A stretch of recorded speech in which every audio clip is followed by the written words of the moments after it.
Divided, an original short story by Jared I. McGee. Joe feared Albert.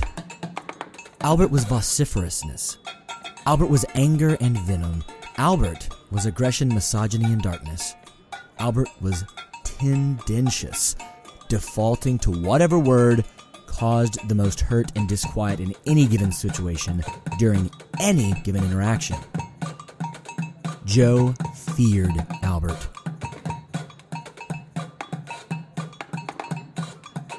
Every Tuesday morning, Joe's boss Ezra, the bigwig at the graphic design company Octodraw in Worcester, sent Joe out for coffees for the team. What this actually meant, though, was that Joe was to fetch Ezra his extra-large dark roast with 3 sugars and 4 creams from the local coffee joint 3 blocks down from Octodraw. Sure, Joe was allowed to buy himself a drink as well, but Joe never did. He never wanted to be caught with more than just the one coffee taking up his hand space, just in case Albert showed up. And Albert always showed up. As soon as Joe exited the shop, Albert would be 1 block down, off a bit, into an alley on the left-right in the middle of the route back to Joe's workplace. Albert would try to push Joe around. Albert would ask Joe to go to strip clubs with him, do drugs, fight, hit, any number of bad things that Joe wanted no part of. Joe would defend Ezra's extra-large dark roast with 3 sugars and 4 creams like losing the drink would cost him his job or his life or affect the outcome of the history of the world. Albert would give him a quick jab to the kidneys, a kick to the shin.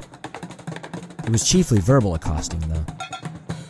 Generally, after about 5 to 6 minutes, Albert would tire of his fun and move along, allowing Joe to hurry back to work, and Ezra's inevitable, "Thank God, Joe. You know goddamn well I can't work for shit without my juice, man." Ezra thought this was comedy genius. Everyone would cackle along with Ezra as he laughed at his own joke. Joe would laugh along too, even though he didn't think the joke was funny. It wasn't really funny, especially because Ezra took the Lord's name in vain twice in the comment. That was 14 times a week. 730 times a year, 25,550 times over Ezra's life. Though Joe doubted that Ezra's impious, unfunny coffee comment had started from birth. But math was logical. Math was fun. Facts were comfortable. So when Joe laughed, he was thinking of 25,550. And Ezra cursing like a sailor right out of the womb. Not the joke itself.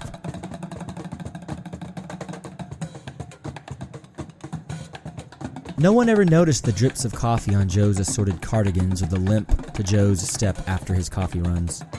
So, Albert continued on with impunity. Then again, no one ever seemed to notice Joe. Then again, no one ever seemed to notice Albert either. He always got away with pushing and picking on Joe. Albert seemed to operate outside the rules of the real world. Truth be told, he just roiled into any given situation with brashness and spit, and he did as he pleased. The one thing that Joe did envy Albert for was his confidence. Joe was quiet. Joe was meek. Joe was the one that never got a piece of the birthday cake at Octodraw, even though he sold more graphics pieces and contracts than anyone else in the company, even Ezra. Joe never got invited to the after-work get-togethers. He assumed that everyone thought he didn't drink or dance or do drugs. They were right, of course, but it still hurt Joe's feelings that no one wanted to invite him just to be nice. Even during the day when his coworkers hid their drinking, lustiness, and addictions, he was not invited out to lunch. No Chipotle for Joe. No D'Angelo's for Joe. No delivery for Joe. Joe only ever got a coffee if he wanted one on his runs for Ezra. And that is only because he was the only one that Ezra would send on those trips. Even the interns didn't have to get coffee for the boss. Joe sometimes got mad. But he would count down from 10 and think calming thoughts, just like Pastor Dave told him to so long ago in his childhood after a fight on the parish playground that was connected to the St. Boniface's home where Joe lived at the time. That memory was awfully hazy now, but Joe remembered Pastor Dave's technique, if not much of anything else from his childhood. He seemed to remember bedtimes and pills and shocks and straps and a lot of talking with Pastor Dave and some other very serious men and women. But that was all hazy and so distant now.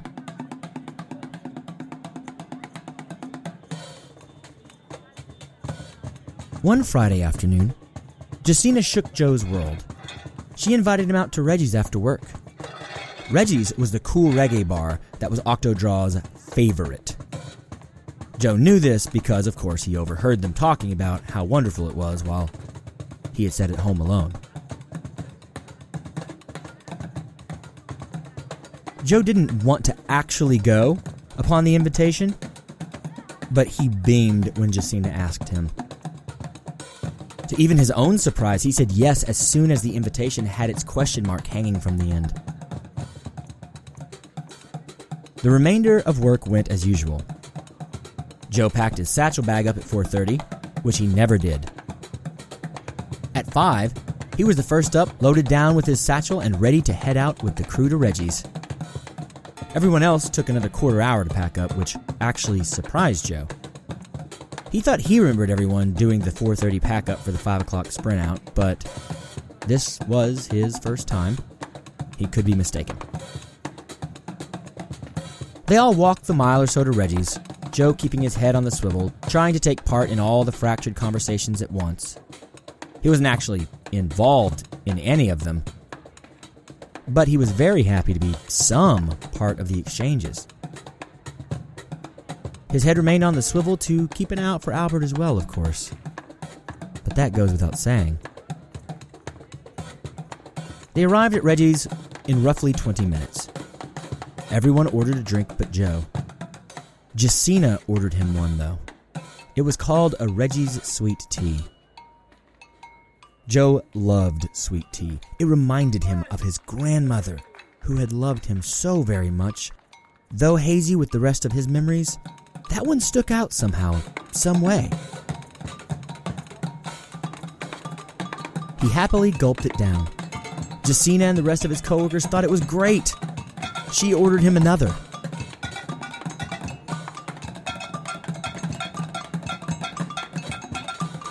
Joe feared Albert. Albert was vociferousness. Albert was anger and venom alive. Albert was aggression and misogyny and darkness come down in physical form. Albert was tendentious, defaulting to whatever caused the most hurt and disquiet in any given situation during any given interaction. Joe feared Albert. And Albert showed up at Reggie's that night.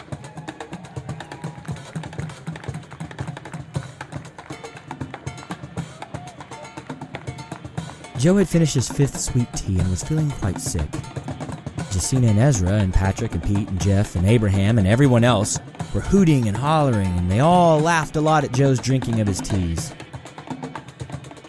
Jacina told him after his 4th that it might have a little alcohol in it, but it didn't register for Joe at the time. After his 5th, Joe sat down in a nearby booth and closed his eyes. He just wanted the spinning of his head and flip turns of his stomach to stop. He must have fallen asleep. When he woke back up, his companions were gone. Or hurt. Jacina had a number of bruises on her, and her right eye was swelling shut. She stood behind the bar, pointing. Ezra was on the ground and bleeding from his head at an alarming rate. Patrick and Pete were lying on the ground, their necks and legs and arms at unnatural angles. Jeff was nowhere to be seen. Abraham was holding the front door, ushering other people out of the bar, and then allowing police officers in.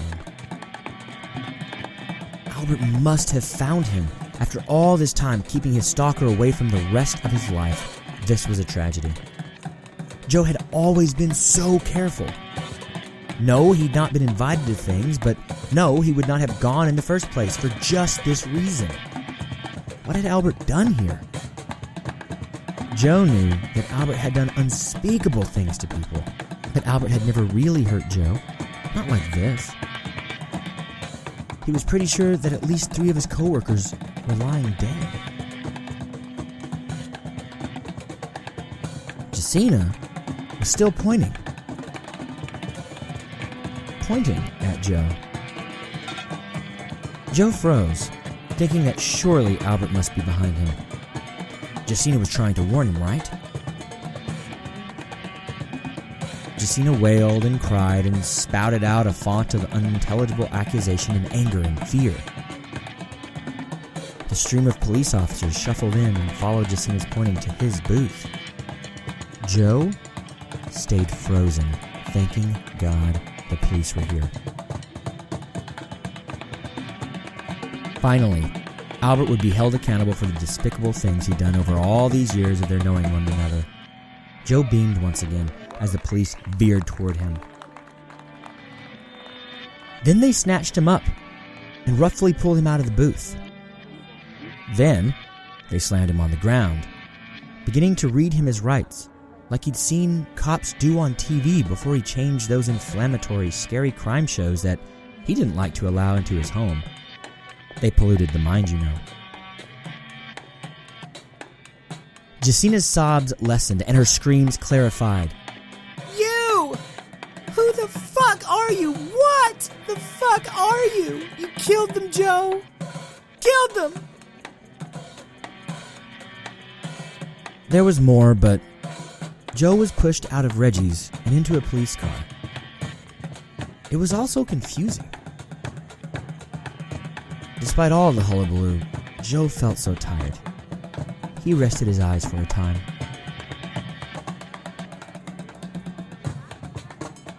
The following weeks and months saw Joe learning a lot about the legal system. He found that holding cells were uncomfortable, but big prisons weren't all that bad. They even had TVs. His lawyer, the court appointed to him, argued for a 7:30 exam. He had to talk to a lot of those super serious men and women that he vaguely remembered from his childhood. They all wore white. They seemed so clean. They threw tons of numbers and letters at him. DSM 295.10. No, 295.40. On and on and on. That was all very stressful, and it got hazy after a while.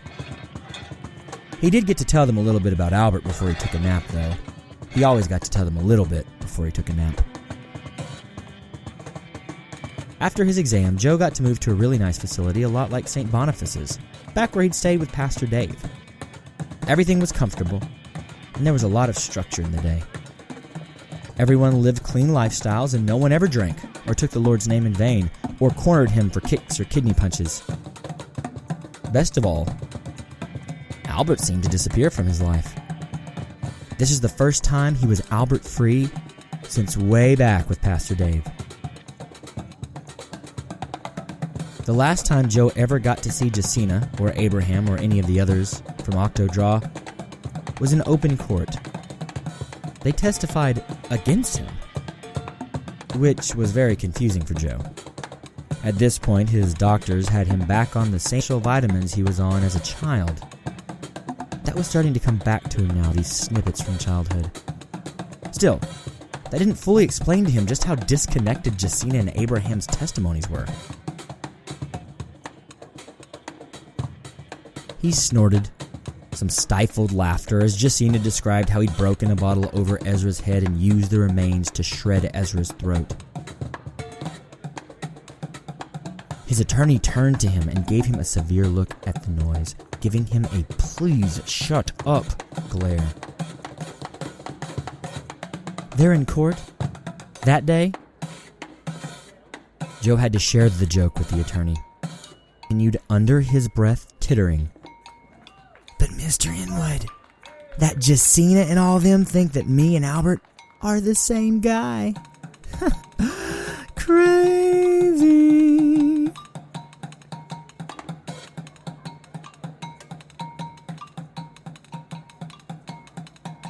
Thank you for listening to Split, an original short story by Jared I. McGee. All the noises and tracks in the background of this story come from freesound.org, and they are all being used under CC 0.1.0 Universal Public Domain Dedication licenses. Some of the sound effects are originals made here for pros. Just as with last week, this story is based on one of the Inktober prompts, as many will continue to be. That includes our next story and last story for this week's episodes.